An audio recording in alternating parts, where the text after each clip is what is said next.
Okay, all right, that's good. Okay, Bismillah ar-Rahman ar-Rahim.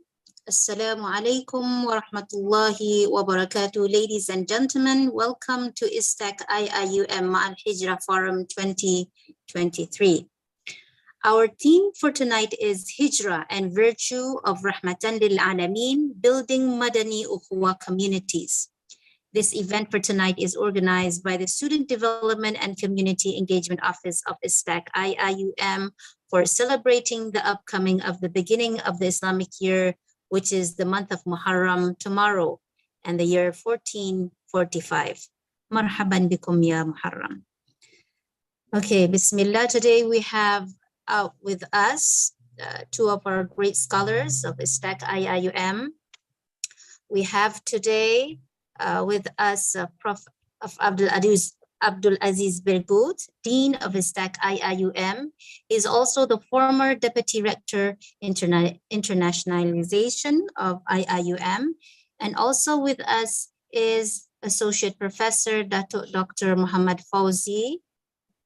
He is attached to Istac-Iium. He is also from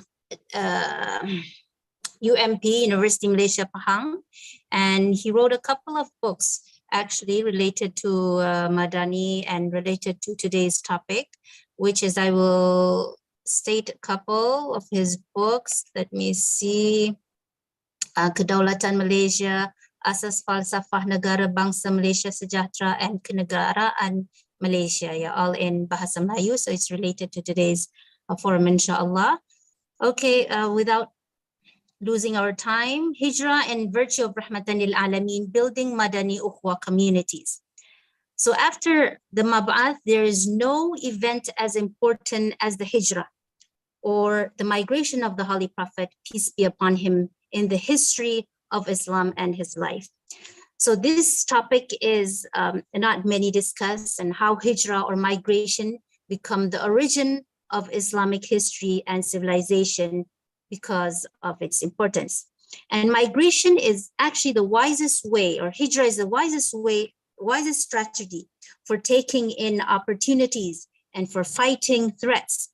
And Hijra is the biggest mechanism for gaining power. Migration is the biggest mechanism of capacity building, state building, community building, and the gate of also civilization building. And migration means breaking the dead ends, obstructions, stiffness, and stepping on a new path. Migration means freedom from the narrow cage of what is inside us and what is outside of us. And it is obligatory for us to move forward, and we should follow what Prophet Muhammad did, inshallah. Okay, we have, let me state one ayah Quran from Surah 29, Surah Tawbah. الذين آمنوا وهاجروا وجاهدوا في سبيل الله بأموالهم وأنفسهم أعظم درجة عند الله وأولئك هم الفائزون. Okay, maybe we should start with Prof. Aziz first. He will present a couple of minutes, and then we will allow Dr. Fauzi, inshallah, after that. Okay, please, without further ado, we call upon Professor Aziz, Professor AbdelAziz, our Dean, to present his presentation. Bismillah. بسم الله الرحمن الرحيم الحمد لله رب العالمين والصلاة والسلام على سيدنا محمد وعلى آله وأصحابه ومن تبعهم بإحسان إلى يوم الدين. Dear brothers and sisters, dear professors, participants from Malaysia here and also elsewhere, welcome to our session today. Our discussion today is on one of the very, very important topics of more interest to all of us, whether in Malaysia here or in many other parts of the Islamic world, and for that matter, in the entire world. I would like to welcome all our professors who are with us here, especially our Professor Hamid Mazari, from Kashmir, India, and other professors from outside, and all our brothers who are in the Zoom here, and also following us in the YouTube channel. I would like also to thank Dr. Ain for this introduction and putting us into the context of our discussion today. I hope we can have more deliberation, more discussion on this matter.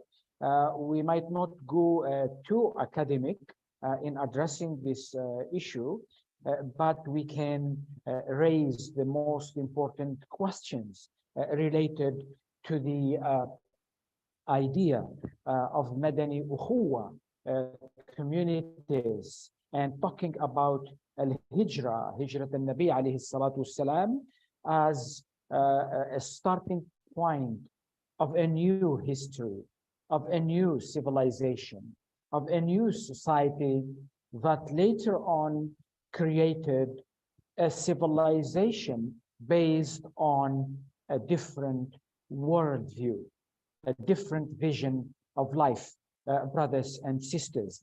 I will try my best to give you some ideas on this topic, and maybe later on in the discussions and questions and answers, you can add more points of benefit to all of us, inshallah.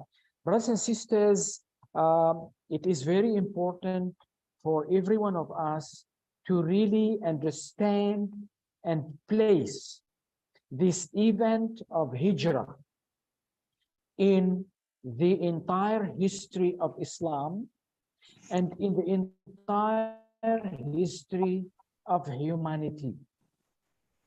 Brothers and sisters, when we talk about the Hijra of the Prophet Muhammad sallallahu alaihi wasallam, from a sociological perspective, actually Hijra marks the birth of a new society, of a new community, the society of al-mu'minun, the society of Iman, of Ukhuwah, the society of Islam.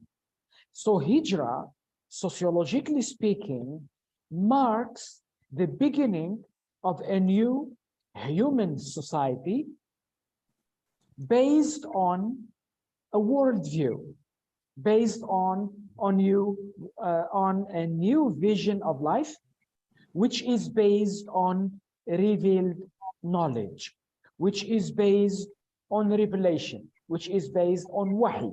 And that wahi, that vision of life, that way of life brought a new perception of the human being, a new perception of society, a new perception of community, a new perception of civilization, a new perception of state, a new perception of leadership, a new perception of governance, a new perception of managing a society based on religion, based on wahi, but not a theocratic society, but a society which is a Madani society, a Tamaddun society, but guided by revealed knowledge, guided by wahi, and that revealed knowledge,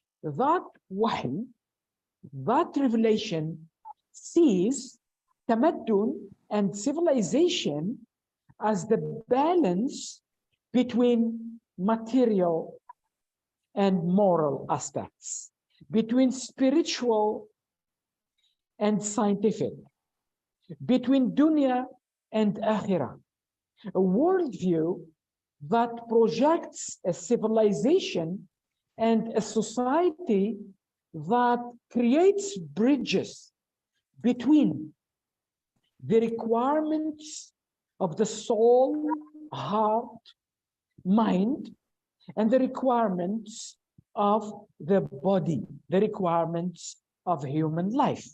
So, brothers and sisters, placing Hijra in the history of humanity and the history of Islam, it tells us that a new society, a new model of mujtama insani has been born with a new vision which combines the transcendental, the metaphysical, and the material, the physical world. So one of the identities of Islamic society, of Islamic civilization, of Islamic life is that balance between dunya and akhirah, balance between political and religious, between moral and scientific, between aqli and naqli. This is the identity of Islam. This is the birth certificate of the Islamic society. Any other identity, that any other model of the world, secular or materialistic or positivistic or any other model, tell us that something different from our nature, from our identity, it cannot actually respond to our characteristics, to our bringing up. So brothers and sisters, the Hijra marks the birth of a new Islamic society, and there were three things that happened during the Hijra, and these three things mark the new model, the new approach to human association, to human tamaddun, to human umran, to human civilization. The first thing happened during the Hijrah of Nabi alayhi salatu wasalam and his Sahaba from Mecca to Medina is the construction of the Masjid, of Masjid al-Nabawi, as the symbol, as the center of the new society, the new civilization, the new community in which the mosque becomes the heart of this society, of this community, of these people, of this new civilization. So religiosity, religion, mosque as a symbol of our relation with Allah, our relation in terms of ibadah, in terms of tazkiyah, in terms of all the spiritual life, the mosque marked the first pillar of the Islamic society.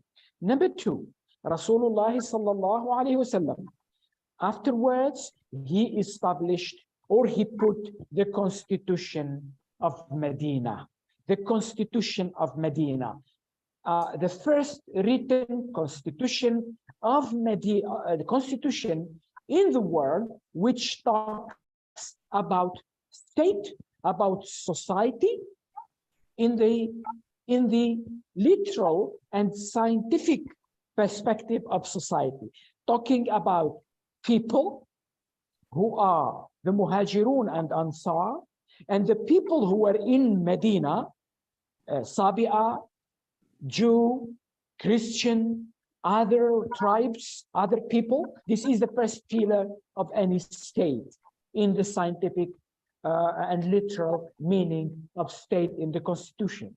Number two, he had or has the land, the place, which is Medina. Medina, which is now the place where we settle, where the Bedouin of Arabs and the Bedouin of the desert will be transiting now from Bedouin life, sedentary life, to civilization, to tamaddun, to hadara. So the constitution of Medina spells out who are the people, the land, and also the rule of law, the citizenship in Medina, the rights and obligations of people in Medina. The constitution of Medina sets the leadership and sets the rights and obligations of the people who will be living, and giving the rights to all citizens, to all Qaba'il and tribes at that time, defining them by their own tribe, their own religion, their own identity, their own culture, giving them the freedom of practicing what they believe in, what they practice in their culture, in their religion.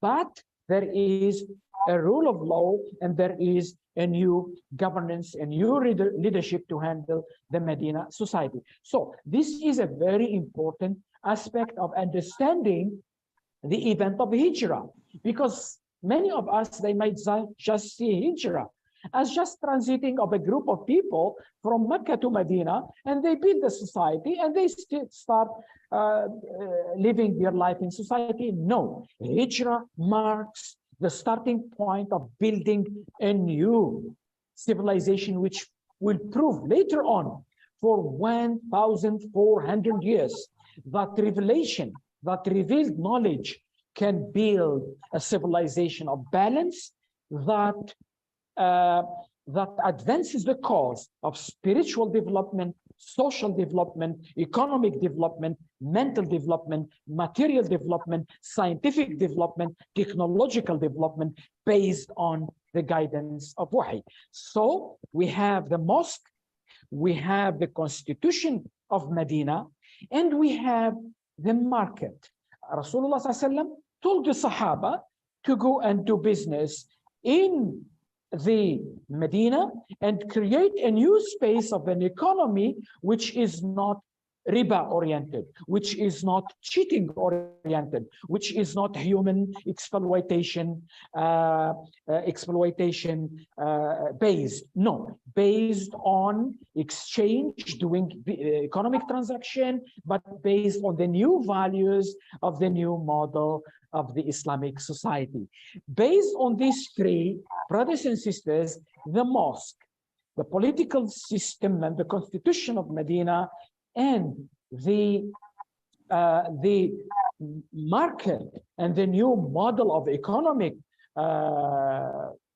life, there comes the fourth important element in the birth of the Islamic society, which will become later the foundation of Islamic civilization, brothers and sisters, which is the event of al-mu'akhat بين المهاجرين والأنصار. المؤاخاة بين المهاجرين والأنصار, the event of the brotherhood between the migrators and the supporters, sociologically speaking, manifests two important things in sociology and in human society. Number one, as Malik bin Nabi mentioned, this event of mu'akhat and brotherhood between the Muhajirun and Ansar is the starting of what he calls the birth of social relationship network. Social relationship network. There is no society in human life without social relations, without social networks, without human relations. So the Hijra actually marks the birth of a new social relationship network, means the birth of a new society, the birth of a new community with new relations based on the values of the religion of Islam.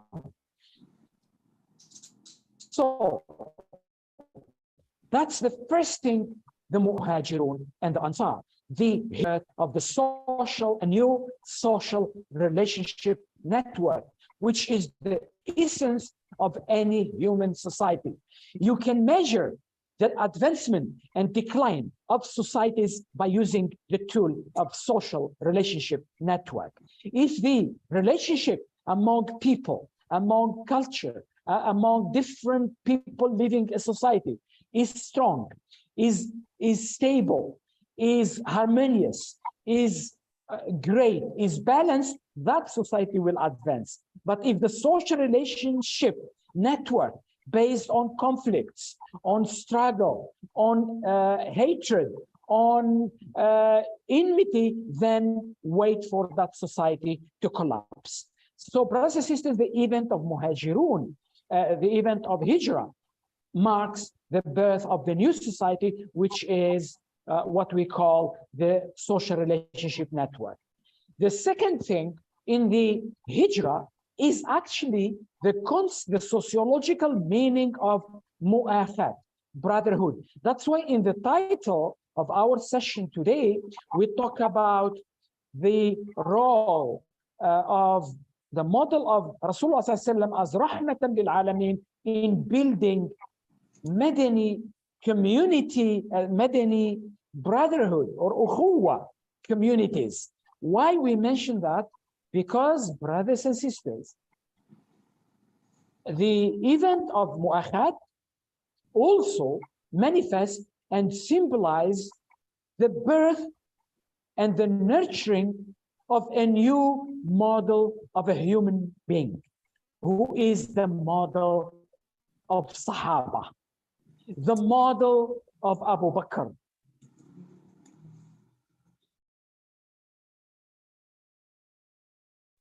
of Umar, of Ali, of Uthman, of Abu Ubaidah ibn al-Jarrah, the model of Khalid, a human model, which is a balanced human model that is based on the values, the teachings of Tawheed, brothers and sisters. This human model, this marks the birth of a new model, the spiritual and the material, the intellectual and the mental, the psychological and the social, the body and the soul and the heart and the mind, and balances the akhirah and the dunya. This human, in the mustalah, in the terms of our Professor Tansiri Zulkifli, for example, he uses the term of insan sujatra.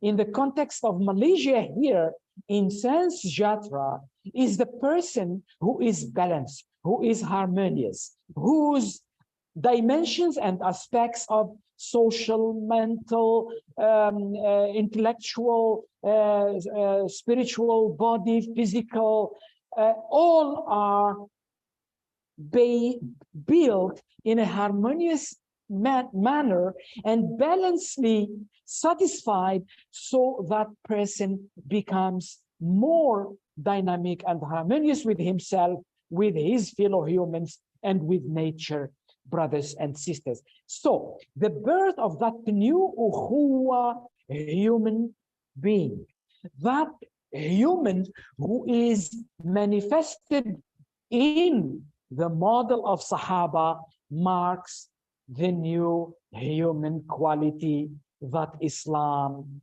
and Prophet Muhammad sallallahu alaihi wasallam nurtured and built to humanity, to give us a new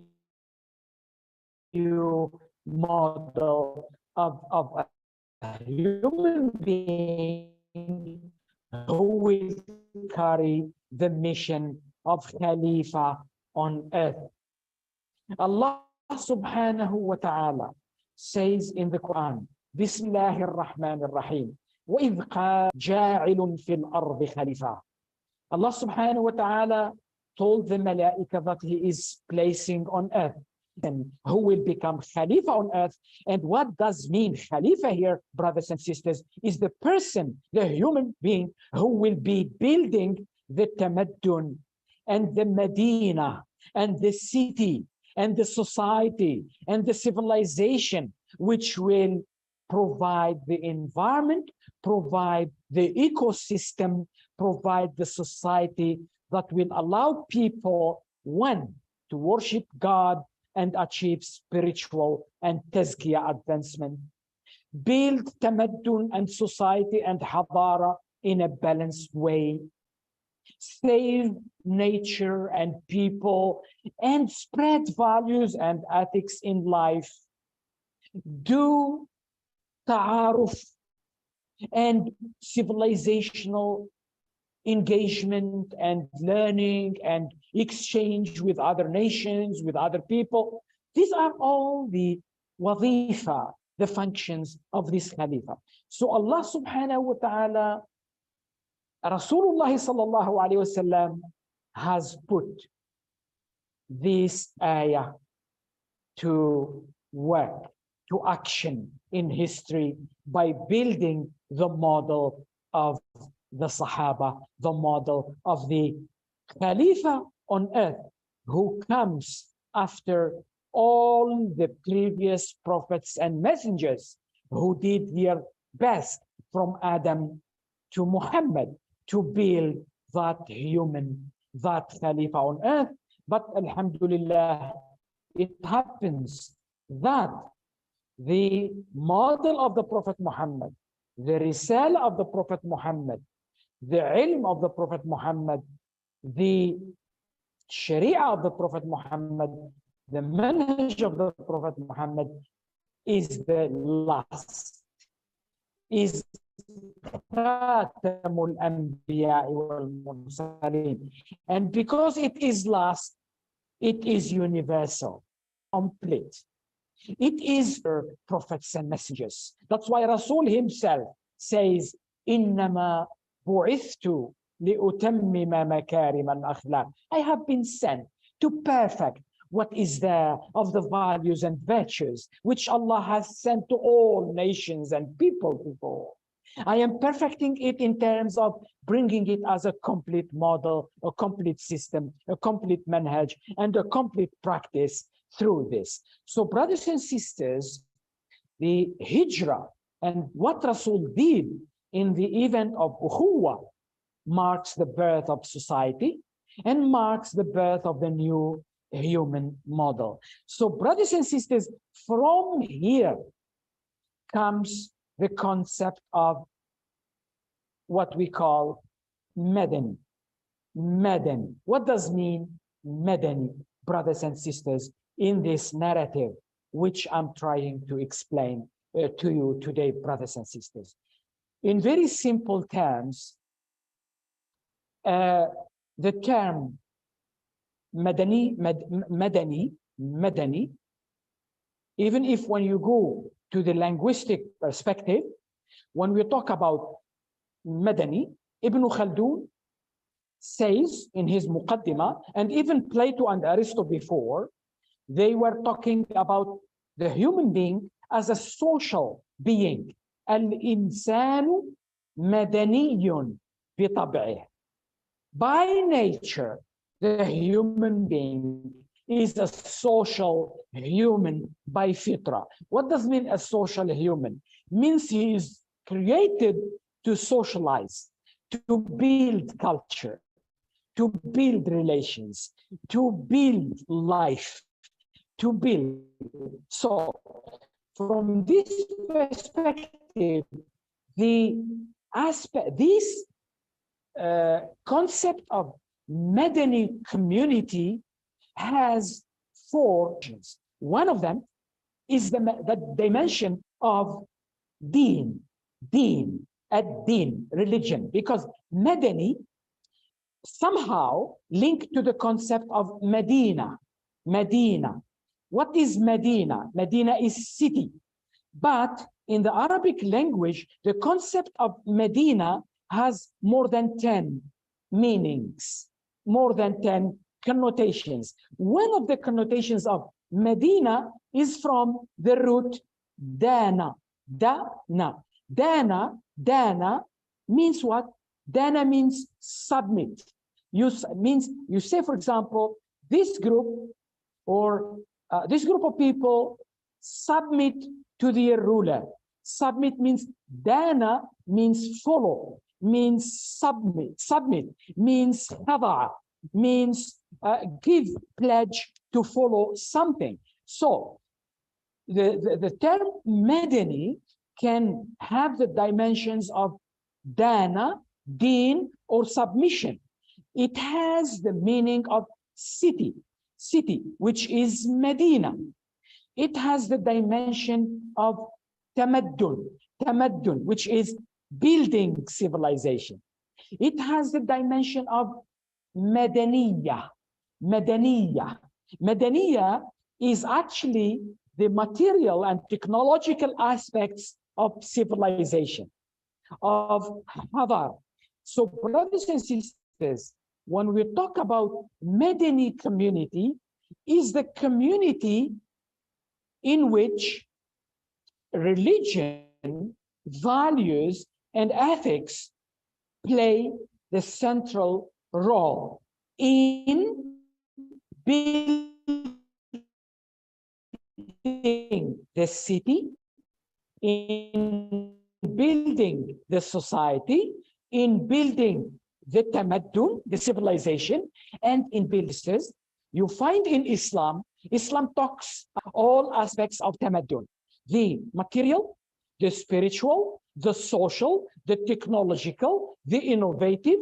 Islam speaks about environment, speaks about sustainability, speaks about the virtues of no tabzir, no wastage, no destruction, speaks about ukhuwah, about neighborhood, about respect, about trust, about tolerance, about wisdom, talks about building tamaddun, which is respecting others' rights, others' things. Islam talks about innovation, about ijtihad, about technology, about problem solving. Islam talks about all these virtues and values and principles. It talks about economy, it talks about education, it talks about shura, it talks about justice, it talks about adl. What does this mean? Means, brothers and sisters, when we build our Islamic community or Islamic society, we build it based on universal values, which all other societies and communities see them like common human values. From here, Allah says, وَمَا أَرْسَلْنَاكَ إِلَّا رَحْمَةً لِلْعَالَمِينَ. We have sent you but a mercy to all mankind. That's why Muhammad, his manhaj, his sunnah, his tariqah, his ilm, his leadership is Rahmatan lil Alamin. And from here, we need to look at Islam and Islamic society, not just as individual fiqh or just as talking about the individual person, but talking about civilization, about tamaddun, about sustainability, about building balanced, desirable human civilization. That's why Islam stresses the values of prosperity, the values of sustainability, the values of innovation, the values of tolerance, the values of trust, the values of respecting and honoring and dignity and justice. Brothers and sisters, this is my preliminary reading of what we call the Hijra and what we learn from them. And thank you very much for listening. Thank you very much, Prof. AbdelAziz Berghout, for his presentation. And he has talked about Hijra, which gives the birth of a new community and a new vision of life, where it is not just about the history that we have in from Prophet Muhammad sallallahu alaihi wasallam. It is also about the spiritual of ourselves that we should apply in our daily lives. And it is also about, institution building and society, social organization, and also the sacrifice in ourselves, where Hijra entails, great sacrifice from the believers. From that time that people had to leave behind, their homes and property and everything to gain faith and peace in life.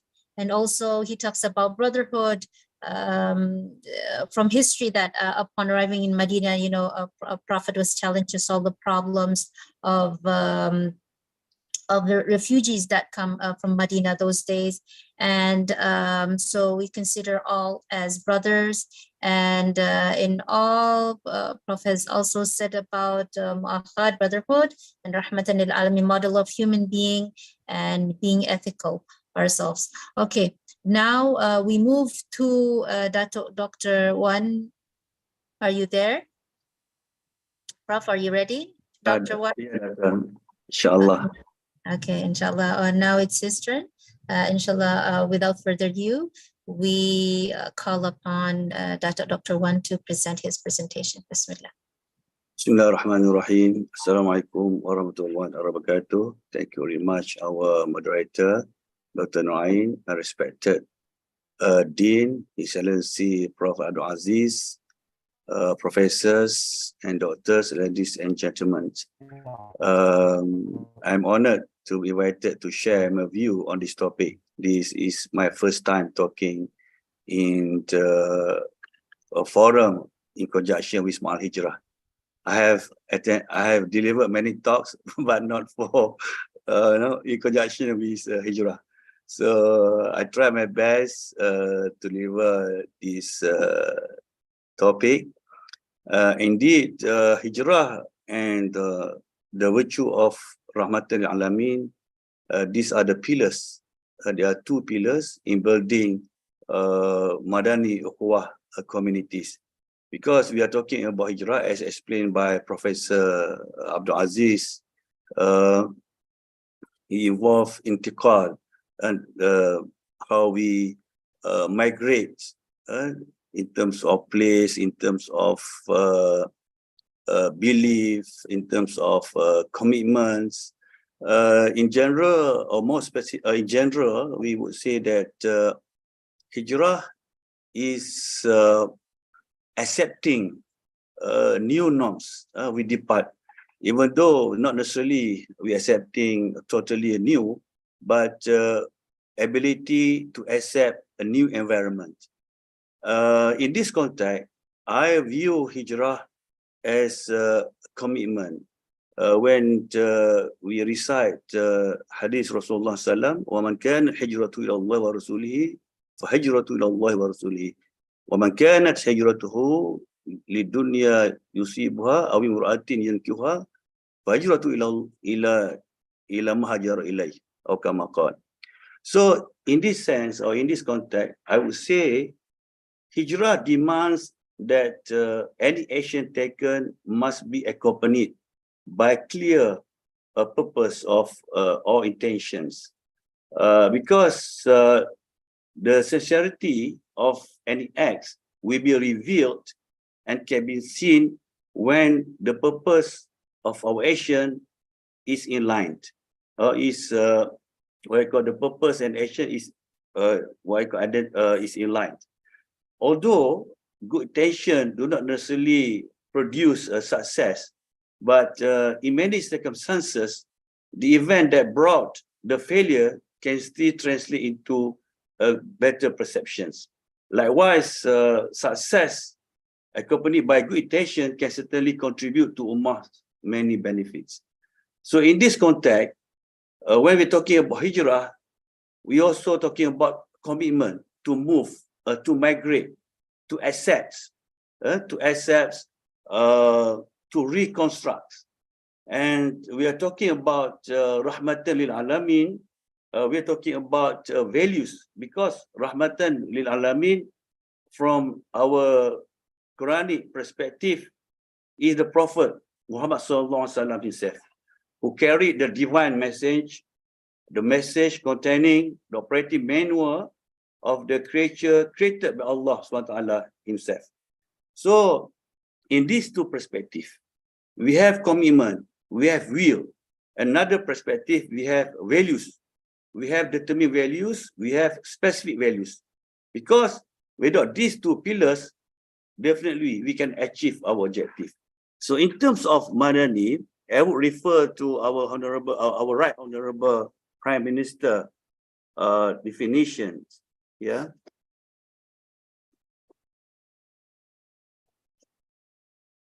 Our Right Honorable defined Madani, yeah, according to these articles I cited.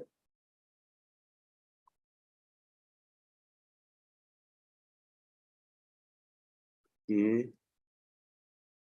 According to Anwar Ibrahim, Madani society is an embodiment of the spirit of Islam in the culture of the nation and unity among religions and nations. Anwar more clearly stated that what is meant by Madani society is a healthy social system which based on moral principles that guarantee a balance between individual freedom and community stability. So it's quite comprehensive definition given by our Honorable Prime Minister. And when I read the latest book on Malaysia Madani, it states that Malaysia Madani refers to Madinah, the administration of Prophet Muhammad, the Holy Prophet Muhammad SAW in Madinah, and bring into our local circumstances within the framework of our federal constitution.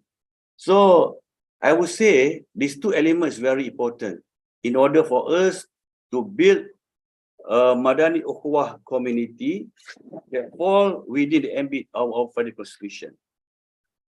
One of the most important things that we must embrace, that Islam is a solution. If we reluctantly to accept Islam as a solution, we are unable to put forward the Islamic principle as moderative factor to guarantee the success or the prosperity of our society. We must believe that Islam is a way of life that Allah dictates to bring happiness to humankind, to human life in this world and hereafter. As we know, Islam provides revelations containing the main principles guiding human life for their well-being and nature. Man can maintain the world's well-being with such a special intellect, al-aql, and with such intellect also, man can destroy the world. Man can lose value of humanity. So the main principles revealed to the previous messenger until the Prophet Muhammad SAW contain the teaching of Islam embodied in various rules to guide human life and the care of nature. And Allah Ta'ala allows the intellect to adopt the given principle to legislate within the legal framework. So if we depart from religious doctrine to regulate our life, to regulate our society, and we try to import other doctrine, we see it's more meritable to our own religion. We cannot see the light at the end of the tunnel. So due to this, we see the challenges faced by our country, particularly Muslims. In our country, we could see, even though we achieve our independence in the sense of our rulers enter into agreement to form an independent federation within a Commonwealth, that Malay rulers as sovereign, not the Queen of England as sovereigns.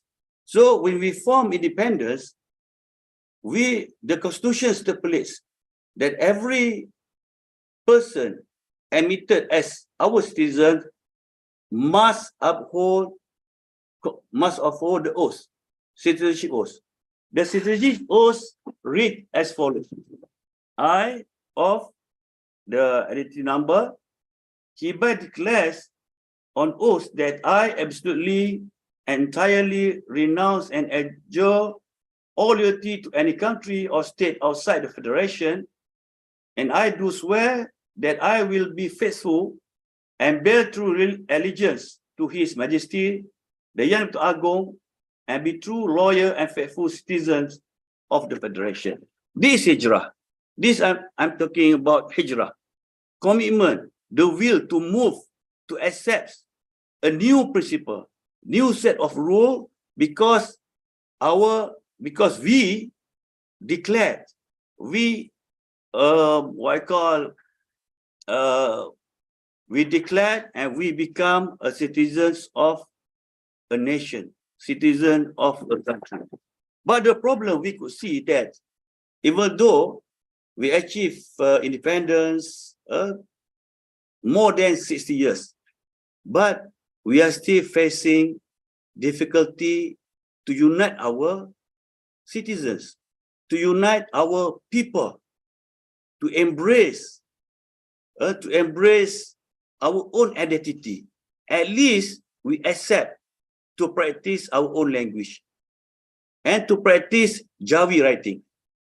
It's still obstacle to date. So this is the importance of understanding the concept of Hijrah, the commitment. And on the other hand, we are talking about values, about doctrine. We are talking about Rahmatan lil Alamin. Rahmatan lil Alamin connotes the doctrine, connotes the Prophet Muhammad SAW as a role model, recognize the teaching of Islam, Islam as the principle of sovereignty. So, in the absence of this submission, we could see, even though in our federal constitution recognize or embed or enshrines that the right to practice religion, not the right not to practice the religion. The right granted under our constitution is the right to practice religion. But sadly, we could see day after day, there are many quarters trying to import the new religion. Or I would say it's not religion, but I would say maybe a belief or maybe a doctrine in contradiction to religion. We call it human rights. This right tries to override the principle of religion. So, in these premises, we could see how important the two pillars that there are, Hijrah and the virtue of Rahmatan lil Alamin, to build Madani, Ukhuwah community based on acceptance of religion, acceptance of a legal framework of a country. Because of what I call lacking knowledge, lacking commitment, or there is no will to accept the identity of the country, to accept the rule of law, to accept the supremacy of our constitution, we are not facing many challenges, many troublesome that we could see from media social, many debates, many issues. Until recently, we're talking about 3R, about rulers, religion, and race. So, Madani Ukhuwah communities in Malaysia must accept that Islam is the religion of our federation, and Islam also the religion of our state. And Islam, as it is a divine that recognizes circumstances, places, times, and events as moderating factors that construct customs be one of the elements of local circumstances. It makes Islam relevant throughout the period of time until Yaumil Qiyamah. So, Madani communities, Madani Ukhuwah communities also must be built on this basis. Madani Ukhuwah communities cannot be built from external elements that alien to our doctrine and our belief. So, when we're talking about nation building, we're talking about building Madani community. Their quarters are still promoting the concept of Malaysian as a multi-nation.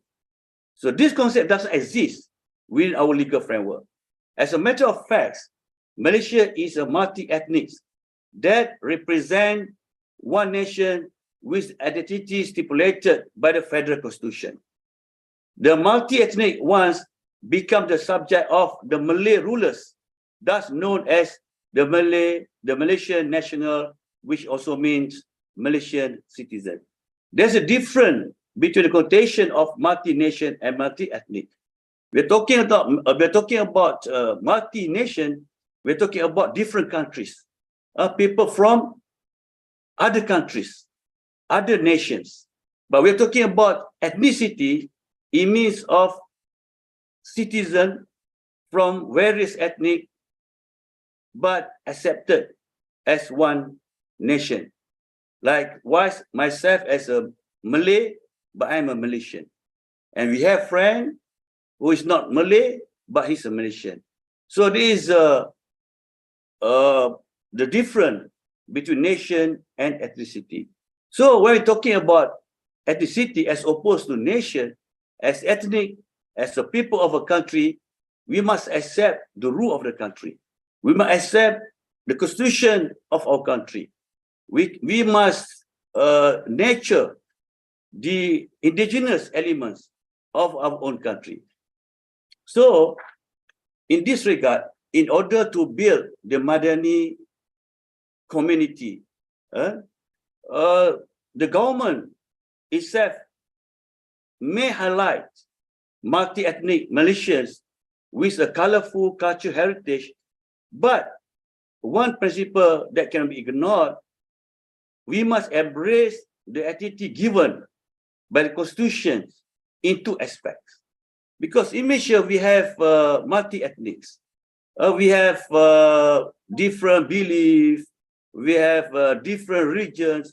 So how to consolidate? How we could stay together in one roof, but we could appreciate each other, we could live harmony, we could live in sejahtera. So there are two aspects. One, the aspect of assimilation. This aspect connotes believing in God, being loyal to the king and country, speaking the Malay language, and having the ability to write Jawi, practicing decency and morality based on local Malaysian values, and upholding constitutional supremacy and love for the country of Hubul Watan. This one must be assimilated. Every citizen must uphold this without exception. And on the other hand, we have the aspect of accommodation, whereby this aspect requires every citizen to accept with an open heart the position of Islam as the federal and state religion, the special position of the Malays as well as the native of Sabah and Sarawak, the position of the Malay customs in the Malay Peninsula, and the custom of the native of Borneo as a prevailing principle in determining the local customs in our country. So, why this is so important to us? This approach could, what I call, bring the gaps closer. Bring the gap closer. Today we could see there are many sensitive issues when it comes to conversion. People, as opposed to the previous practice, start arguing human rights, try to equalize the position of Islam with other religions. If we look at the previous, what I call the local customs that have been practicing in Malaysia, when non-Muslim married to Malay, they will embrace Islam. These customs is local custom, cross multicultural in our country. There's no such issue of human rights. And if there is divorce, the children will remain with the Muslim family. So the custom is so important because it defines things, it interprets things that are not yet written in our statute. So, in order to address the issue of diversity, all right, in determining the local culture to represent the identity of the Malaysian national, the position of Islam as the federal religion and doctrine should be a parameter in the acceptance of the diversity of ethnic and cultural heritage in Malaysia. We cannot deny we must accept this one. Everybody must accept this one. If you don't accept, we are not be able to establish Madani community. So how to approach? Yeah, I suggest that cultural diversity represents Malaysia, national or Bangsa Malaysia. Its values and form should not be seen contradict the faith of Muslims. As stipulated by Article 3, which touches on the position of Islam, as well as Article 11, Article 12, which touch on the principle of freedom of religions and education in Malaysia. We refer to our constitution as a basis to overcome the diversity. Secondly, about personal culture. Personal culture includes certain local ethnic beliefs that contradict the Islamic faith. Such practices can be continued within the community, and these practices cannot be elevated to be the identity of the Malaysian culture. So, in short, promoting Malaysia should prioritize the country's indigenous identity as preserved in our constitution without denying the legitimate interests of other communities. The diversity should highlight the cultural heritage of the native of Sabah and Sarawak and the culture of other communities groups that are accommodated with local values, no longer highlighting the culture of foreign nationalities. I believe that inclusiveness and togetherness are essential to foster a love of one's country state. Efforts to promote diversity that has no boundaries can thwart the building of the Malaysian identity based on the principle of national supremacy. Thus, as a result, it could hinder the Madani Ukhuwah community. So, we need to be brave enough. We need to be critical enough. We need to be outspoken to educate our society to accept the indigenous elements of other country. We cannot be hypocrites and live in denial syndromes when talking about the correct recipe for building one nation based on the principle of the rule of law and the supremacy of our constitution. Every citizen of Malaysia and those residing herein must admit that culture, language, and literature are moderating factors in shaping one's identity. The 5 pillars of Rukun Negara clearly represent the assimilation aspects that to be nurtured and preserved. When we're talking about assimilation, we're talking about mandatory approach, not to be compromised. Number 1, kepercayaan kepada Tuhan. Number 2, kesetiaan kepada Raja Negara. Number 3, keluaran perlembagaan or supremacy of constitution. Number 4, kedaulatan undang-undang, the rule of law. And number 5, kesopanan dan kesusilaan. So, I believe the teaching and nurturing of indigenous culture, language, and literature to a citizen's land where he bears his allegiance should take precedence. Not the origin of descendant from another country. We may permit the use of mother tongue, a language, but to certain extent. But to be elevated, we cannot oppose or we can challenge the present position of our national language. Thus, the elements of Watan should be nurtured to strengthen national unity and drive the country progress prosperously. Such an approach, I believe, is more constructive in considering our people's loyalty to the king and the country in the pursuit of building the Malaysian nationals, and this approach cannot succeed without the spirit of Hijrah that we're talking about. We're talking about spirit of Hijra. We're talking about Rahmatan Alamin. And the same is equally important and impetus in building the Madani Ukhuwah community in Malaysia. Hence, our topic tonight is very important. Hijra and the virtue of Rahmatan Alamin, they are pillars in building our Madani Ukhuwah community. To this, I end my sharing. Thank you. Thank you very much, Dr. Wan Fauzi, for his presentation for today. So it's much related to his field, which is fiqh and jurisprudence and, Negara Malaysia. So he talks about, in whole, about commitment, reconstruction, values, the Quranic perspective, the divine messages. And actually, if we can relate, this is about, in philosophy, we call it like Alamin Saghir, it's the small world within ourselves.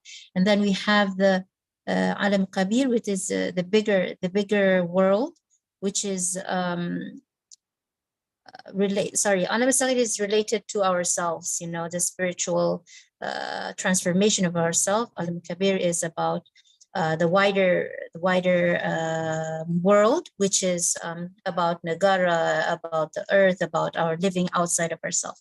So transformation, not only about what is outside of ourselves, Alam Kabir, it's also about our spiritual state of ourselves.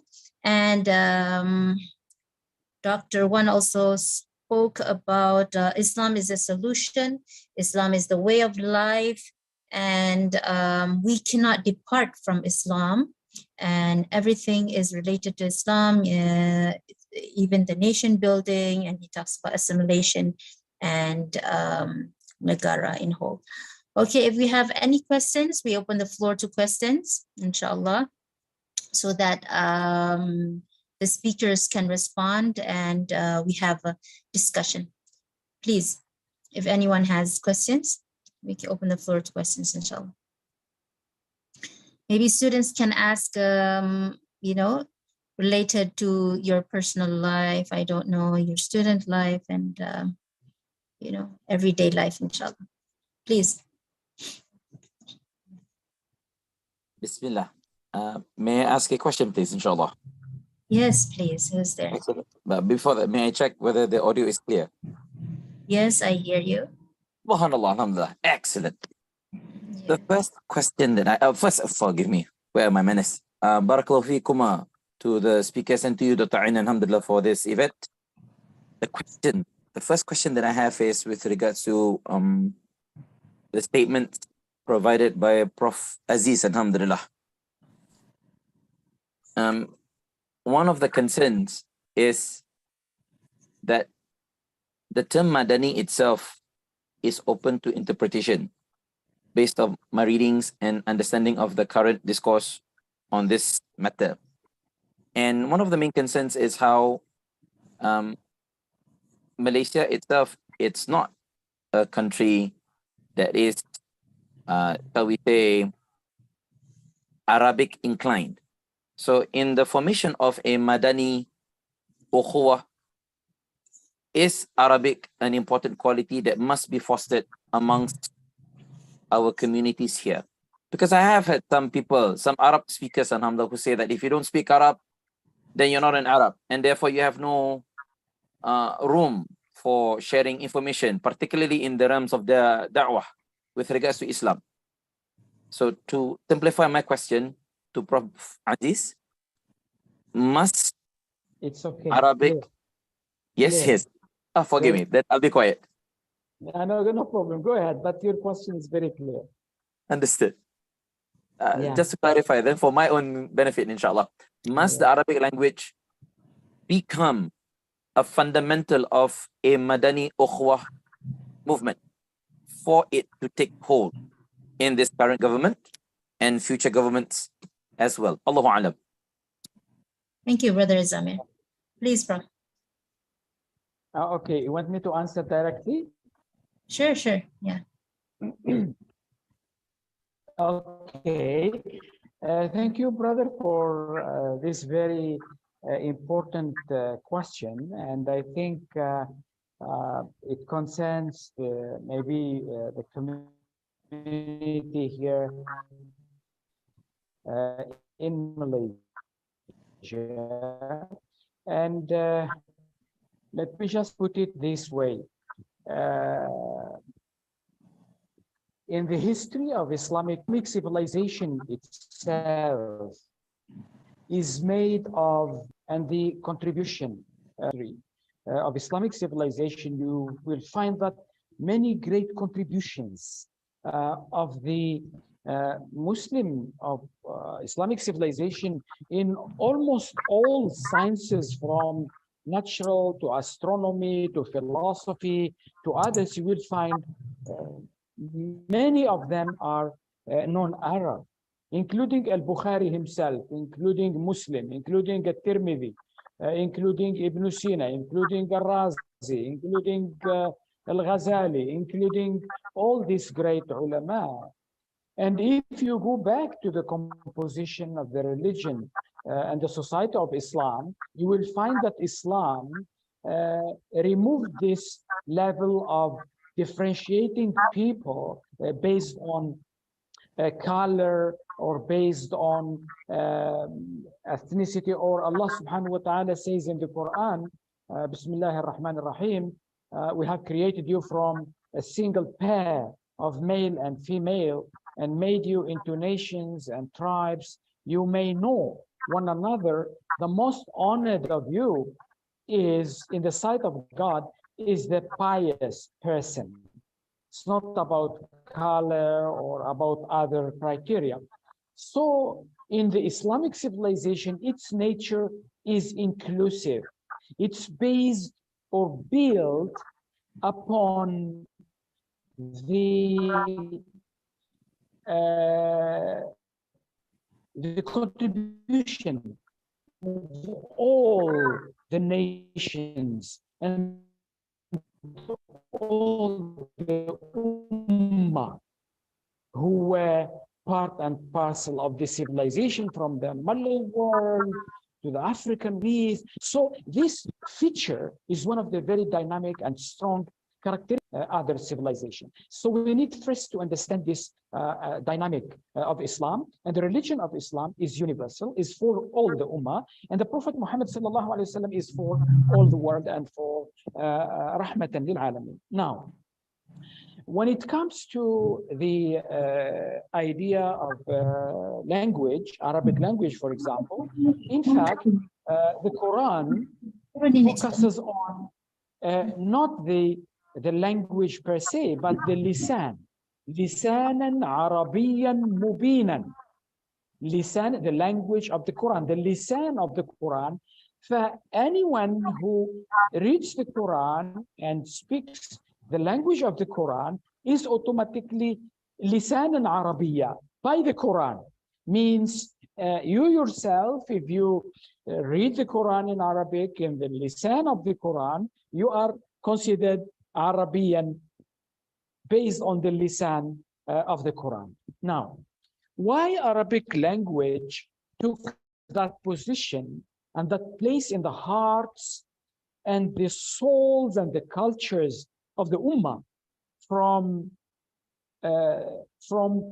Morocco to Indonesia to Malaysia to India to all parts, Africa and all this, because it is related to the Quran, because it is related to Allah subhanahu wa ta'ala and to Wahi and to all this. That's why all of us, whether I am Arab or Berber or Malay, or we all love the Arabic language. And it's great that all of us learn the language of the Quran so that we understand more the Quran and be closer to Allah and follow the message of Allah and be successful and be balanced Muslims as Allah subhanahu wa ta'ala wants us to. Or let's say a country can have a policy to have Arabic language instruct, or to me,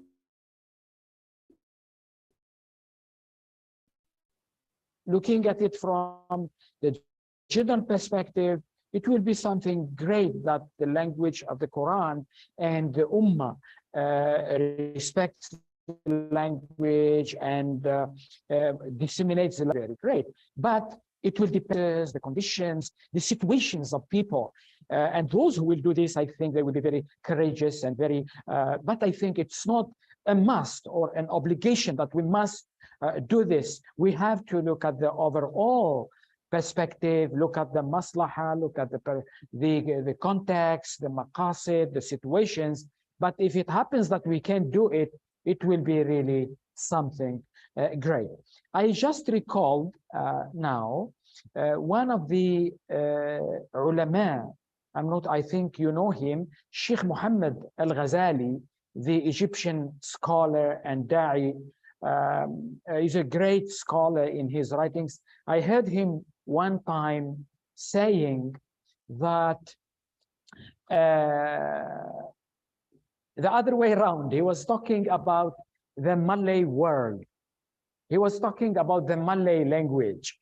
And he was saying that he was just assuming, and he said that if I am a Khalifa of the Ummah, or I am someone who can decide, I will ask all the Arab Muslim countries to learn the Malay language.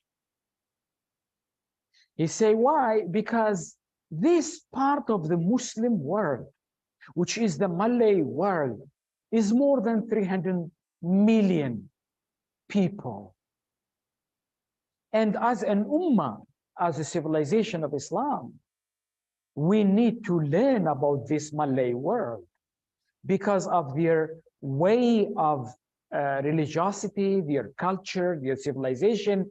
All of us, we need to learn this Malay language so that we learn the language of this more than 300 million people, so that we exchange and we practice what we call litta'arafu, to know one another in your cultures, in your languages, in your heritage, in your history, because this will give strength to the ummah. So brother, I will not answer you specifically what need to be done as a kind of policy making, but that's my view on this. If we learn the Arabic language, the language of the Quran, but I'm not talking about Arabization. I'm not talking about national Arabism. No, I'm talking about lisanan Arabiyan mubina, about the Islam that contains us all, that gives us all that identity related to Allah subhanahu wa ta'ala. And it will be much, much more great if we really learn this language. But to make it official here and there, or do it that, we leave it to the wisdom and the hikmah of our leaders, of our ulama, of our ummah. As boosting it, it's also the boosting of the lisan and Arabiyan mubinan, and also enhancing the languages of the ummah, from the Malay world to African, to all these languages are sign of Allah. اختلاف ألسنتكم وألوانكم. The difference of your lisan, of your languages, and your colors, and your heritage, it's all sign of Allah. It's all ayat of Allah. In the spirit of litta'arafu, it is our duty and wajib to build that culture of engagement, of ta'aruf, of knowing one another. But when it comes to countries and people, and I have been here in Malaysia for a long time, and I am aware of what's happening in Indonesia and in the Malay world. I really appreciate and thank all this respect and efforts done to learn this lisanan Arabiyan mubinan. and I hope and wish that this Malay world will become one day the Andalus of the Ummah, that will lead the Ummah into the balanced civilization in the future. So we look at it from this perspective. Thank you. Thank you very much.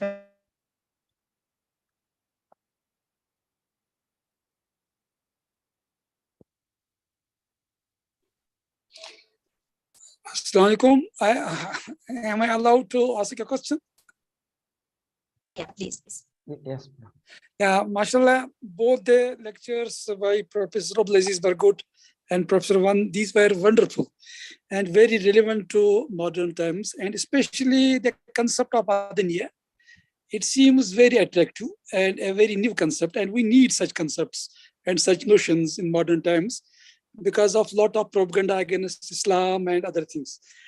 But my question is, so far as Hijra is concerned, in modern times, most of the Western countries allow migrant Muslims to go to their countries. But in most Muslim countries, they are not allowed to go there.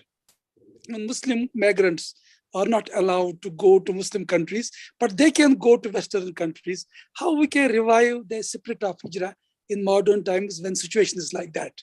Thank you very much. Most welcome. So, Dr. Fauzi, you try this question, please. Thank you, Dr. and Prof.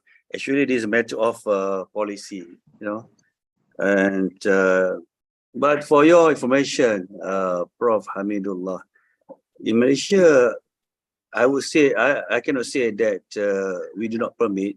We allow Muslims, muhajir, come to our country. We have a lot of Muslims from Rohingya, from Mindanao, and many country last times. But sometimes we cannot regulate as a policy. We permit, we allow. And there are many Myanmar, Rohingya people in Terengganu, and our state assist them as well. And on the other hand, definitely we also what I call facing difficulty also due to opposition within political parties in our country. So I would say the approach maybe in terms of policy to the certain extent, or maybe the present policy seems not friendly, but on the other aspect, I cannot say that our authority purposely let Muslim wajib come in. So it's very difficult for me to answer because I'm not authority and I cannot presume it would be politicized. You understand? But this one must be discussed at coffee shop, not online. Okay, thank you. Thank you. Yeah, maybe I can just comment, add to what has been mentioned by Dr. Fauzi. In principle, if we study the history of Islamic civilization, we will find that Islamic civilization was actually a center of migration from many other parts of the classical world. If you take Al-Andalus, Andalusia as an example, you will find that in Al-Andalus where the Jew scholars, the Christian scholars, and the other scholars flourish and build knowledge and become great scholars. We found even our Prophet Muhammad sallallahu alaihi wasallam in the period of Islam, he migrated to Abyssinia and he migrated to Medina.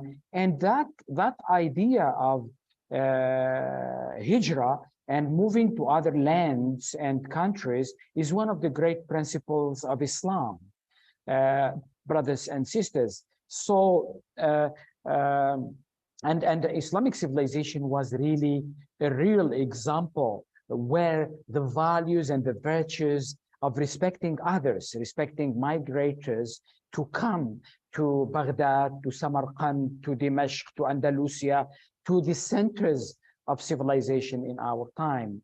And our civilization has respected others, has dignified the rights and the people.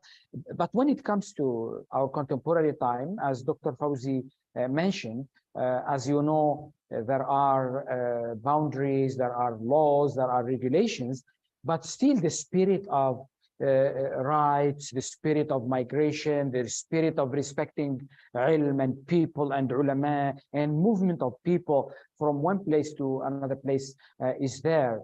And I think with the existence of, like for example, in Malaysia here, when we look at the Madani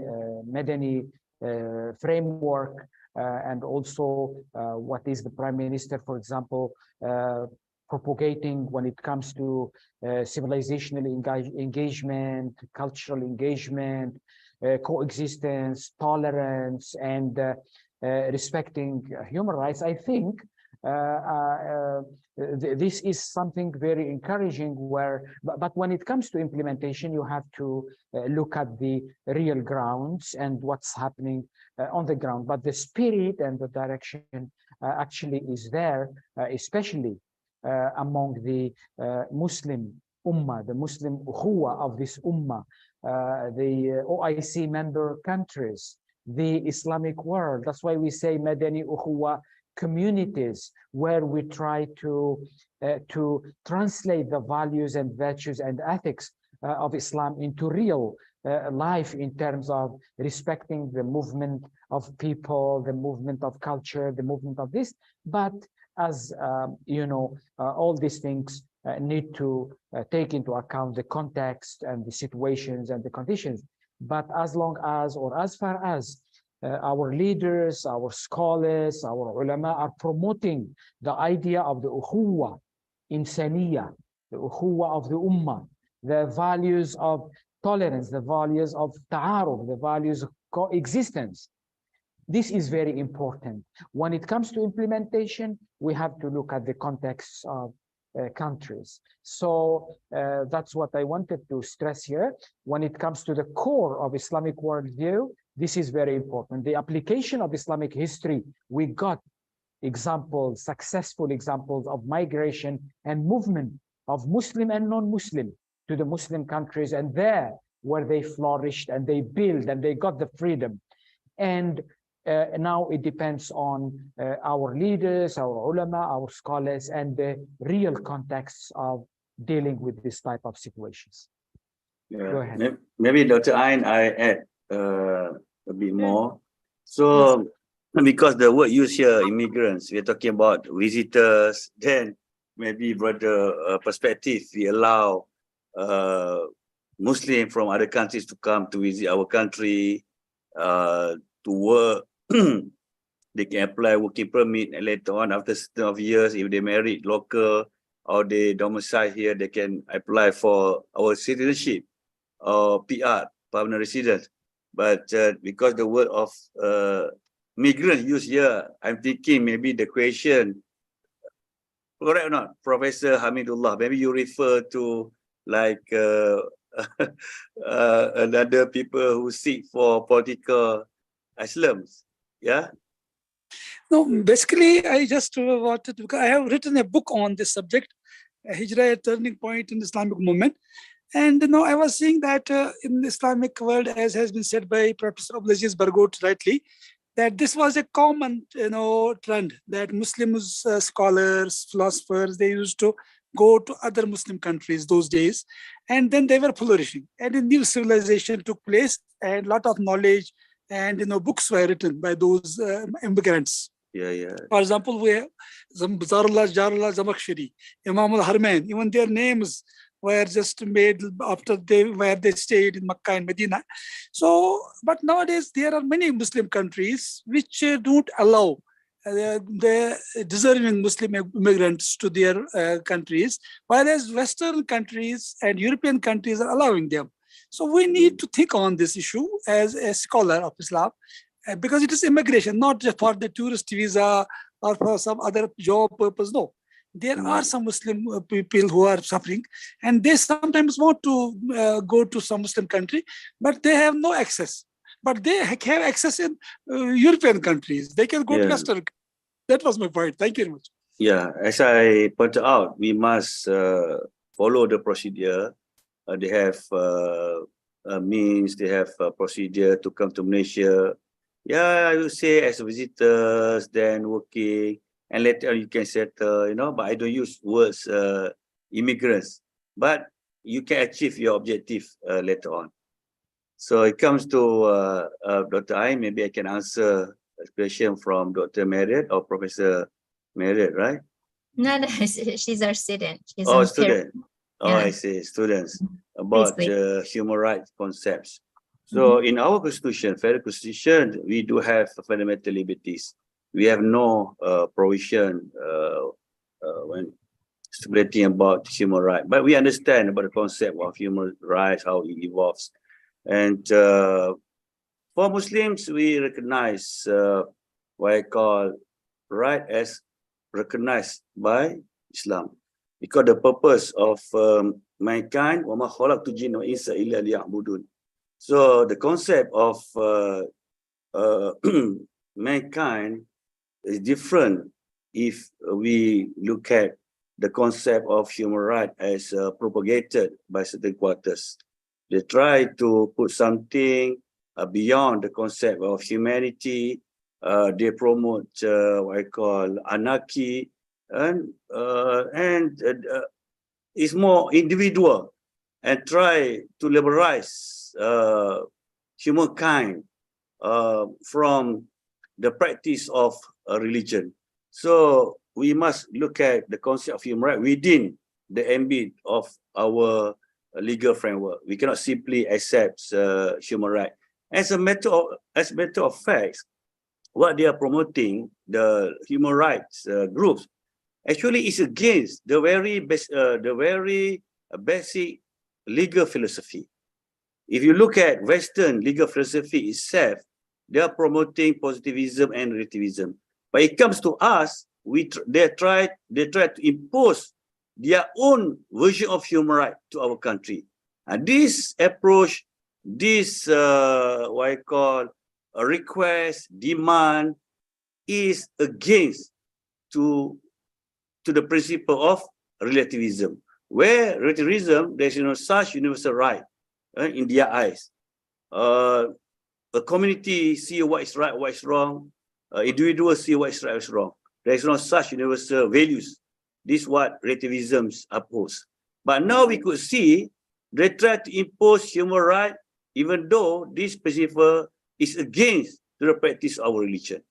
So they are promoting something what I call outside a legal framework, and they claim they're the one who are what I call upholding the rule of law, something like that.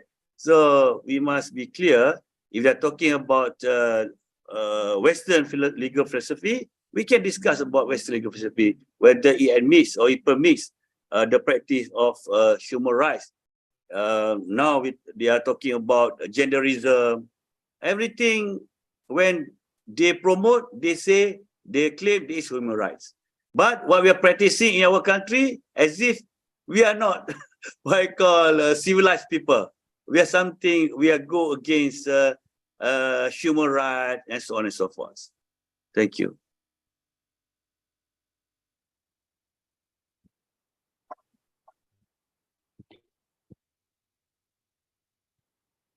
Okay, Dr. Ain.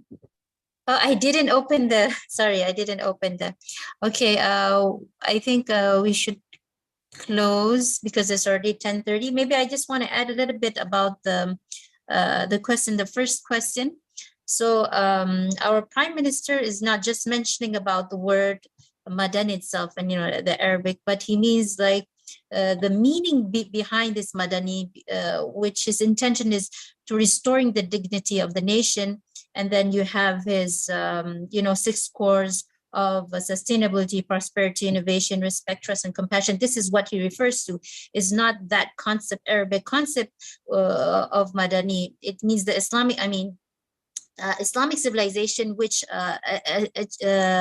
receives many civilization.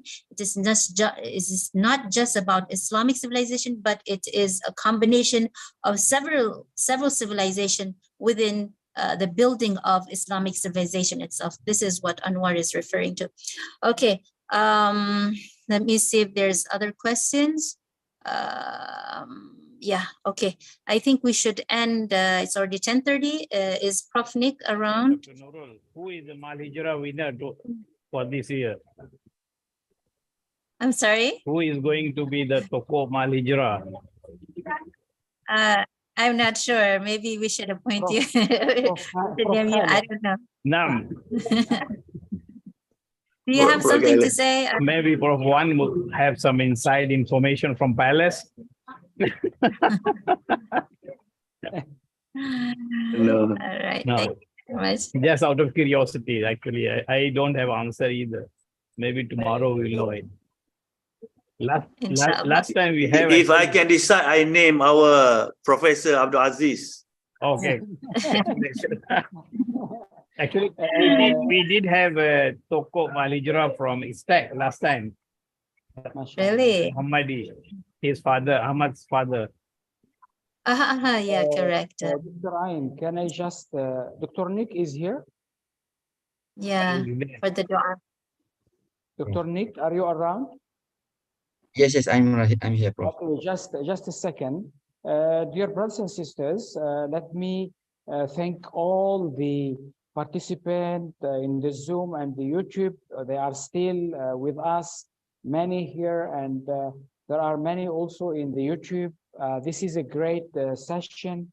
We try to remember our Prophet and try to translate some of the ideas and views to our present context, present time, and try to see how we can articulate the concepts of Islam and the visions of Islam in our real context. And from there we move and raise the right questions for our present and for the future, so that we can do the right ijtihad to develop the right solutions that can solve the problems of our time, brothers and sisters. So when it comes to the question of, as Dr. Fauzi mentioned, the question of human rights, brothers and sisters, particularly our postgraduate student, you need to understand that Islam in maqasid, in usul al-fiqh and in fiqh and in maqasid al-sharia, we have our own perspective of what is human right in a very systematic manner, starting from who is the human, the rights of the human, the fitrah of the human, the wajib of the human, the responsibility of the human, the rights of a Muslim, the right of a non-Muslim, and all is based on the comprehensive perspectives and principles of Sharia, which are based on the concept of Rahmatan lil Alamin and Sharia to Takhfif, wa Rahma, Sharia to Taysir, and so on and so forth. Unfortunately, because of Islamophobia and because of many some minorities who are Muslims themselves tarnishing sometimes the image of Islam and the propaganda against Islam, they put Islam in that narrow, dark perspective. But when you really explore the real Islam and the real implementation of Islam in many Muslim countries, even today, you will find many bright examples of tolerance, of respect, of living together, of prospering, of advancing in science and technology and in economy based on the guidance and teachings of Islam. Of course, there are shortcomings. There is still a long way to go, but we cannot also undermine the good things, the positive things that are happening in Muslim countries, because we cannot just look black and white, whether you are Muslim or not. No, now the societies are becoming almost globalized, almost multicultural and multiracial. Almost there is no society now in the world where the other outside element cannot come into you through social media, through globalization. We are in one world. So we need to develop the fiqh, the ilm, the solutions, the knowledge that takes into consideration the dynamics of our time, the characteristics of our reality, which is very complex, very destructive, very disruptive. Artificial intelligence is changing everything, including the culture, the nature of things, and soon it starts changing human nature itself. So brothers and sisters, as scholars, as ulama, as people of knowledge and science and ilm and virtue, our role is very great to guide the ummah in this very complicated context. And that's why I think the Madani framework, which Brother Dr. Fauzi talked about, has one part talking about the dynamics of the future, the complexity of the society, the need for multidisciplinary and interdisciplinary competencies and capabilities, the need for competencies of ijtihad, innovation, creativity, the need of integration of values and ethics in all aspects of science and technology. There are a lot of things to learn from this and articulate, brothers and sisters. With this one, I really thank you all. May God bless you. Assalamu alaikum. Thank you. Thank you very much for the conclusion, Prof. Aziz. Yeah, as we celebrate this new Hijra year, let us make a resolution to achieve greater heights and attain success together as a community. The kind of success that we should aim is the success that does not leave anyone behind. We help one another, support each other, work together with everyone as we strive to achieve excellence. We lend our helping hands to anybody in need and participate in the common good. Let us be like the bricks to one another as commanded by our beloved Prophet Muhammad sallallahu alaihi wasallam. Okay, we end this majlis with dua from Dr. Nick. Please, Dr. Nick. Assalamualaikum warahmatullahi wabarakatuh. Thank you, respected moderator, respected Dean of Istac, Professor AbdelAziz Berghout, and also our speakers today, Datuk Fauzi as well, for a great discussion on the great topic, Hijrah and the virtue of Rahmatan lil Alamin, building Madani Ukhuwah communities. Inshallah, we are learning a lot from this productive and very informative discussion. Okay, without further ado, let us pray to Allah for grant us more blessing, more peace and rahmah in our lives. Bismillahirrahmanirrahim. Alhamdulillahi Rabbil Alamin. Wassalatu wassalamu ala ashrafil mursalin wa ala alihi wa sahbihi ajma'in. Allahumma la ilma lana illa ma 'allamtana innaka antal alimul hakim. Allahumma inna nas'aluka min khairi ma fi hadhihi al-lailah wa khairi ma ba'daha wa na'udzu bika min syarri ma fi hadhihi al-lailah wa syarri ma ba'daha. Allahumma inna na'udzu bika min ilmin la yanfa' wa min qalbin la yakhsha' wa min nafsin la tashba' wa min da'watin la yustajabu laha. O Allah, we are seeking refuge in you from a knowledge that is not beneficial. We are seeking refuge from a heart that does not tremble, from a soul that is not satisfied, and from a dua that is not answered. O Allah, inspire us with good ideas, protect us from the evil of ourselves, protect us from any calamities, and teach us from your infinite knowledge what we do not know. O Allah, Allahumma adkhil alayna bil amni wal iman was salamati wal islam wa ridwani min ar-rahman wa jiwari min ash-shaytan. Amsayna wa amsal mulku lillah walhamdulillah la ilaha illallah wahdahu la sharika lah lahul mulku wa lahul hamdu wa huwa ala kulli shay'in qadir. Allahumma inna na'udzu bika min al-kasal wa su'il kibar wa na'udzu bika min adhabin fil qabr wa adhabin fil nar. Allahumma inna nas'aluka خير هذه السنة فتحها ونصرها ونورها وبركتها وهداها ونعوذ بك من شر ما فيها وشر ما بعدها. O Allah, we have entered a new days, a new years, and with it all the dominant which belong to you, to Allah, Lord of all that exists. O Allah, we ask you for the goodness of this year, its victory, its help, its light, its blessing, and its guidance.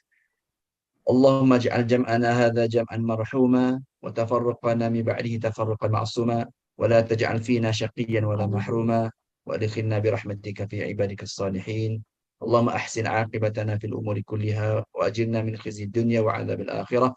ربنا آتنا في الدنيا حسنة في الآخرة حسنة وقنا عذاب النار وادخلنا الجنة مع الأبرار يا عزيز يا غفار يا رب العالمين. وصلى الله على نبينا محمد والحمد لله رب العالمين.